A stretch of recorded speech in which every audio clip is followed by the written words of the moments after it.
نبی کریم اور مسجد صاف کرنے والی عورت۔ مدینہ منورہ میں ایک سادہ سی غریب عورت رہتی تھی۔ کوئی خاص پہچان نہیں، نہ دولت نہ بڑا نام، مگر اس کا دل ایمان سے بھرا ہوا تھا۔ وہ روز مسجد نبوی آتی، خاموشی سے جھاڑو دیتی، صفائی کرتی اور چلی جاتی۔ کوئی شور نہیں، کوئی دکھاوا نہیں، بس اللہ کے گھر کی خدمت۔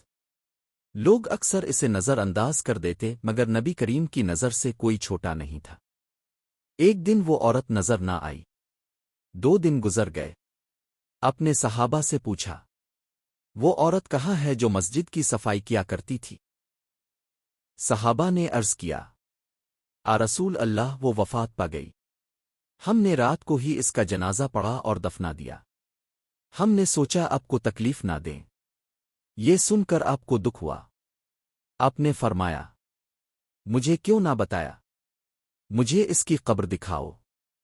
رات کا وقت تھا، خاموشی تھی، مگر اللہ کے رسول ایک عام سی عورت کی قبر پر کھڑے تھے۔ اپنے اس کی قبر پر جا کر نماز جنازہ ادا کی، اس کے لیے دعا کی۔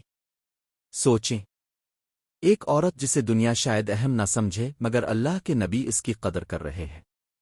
سبق: اللہ کے ہاں عزت دولت شہرت سے نہیں، نیت اور خدمت سے ملتی ہے۔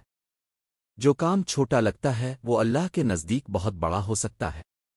نبی نے سکھایا کہ کسی کو حقیر نہ سمجھو۔ آپ کو نبی کریم کی یہ پیاری سنت اور سبق پسند آیا تو ویڈیو کو لائک کریں، شیئر کریں اور ہمارے چینل کو سبسکرائب کرنا نہ بھولیں تاکہ ایسے ایمان بڑھانے والے قصے آپ تک پہنچتے رہیں۔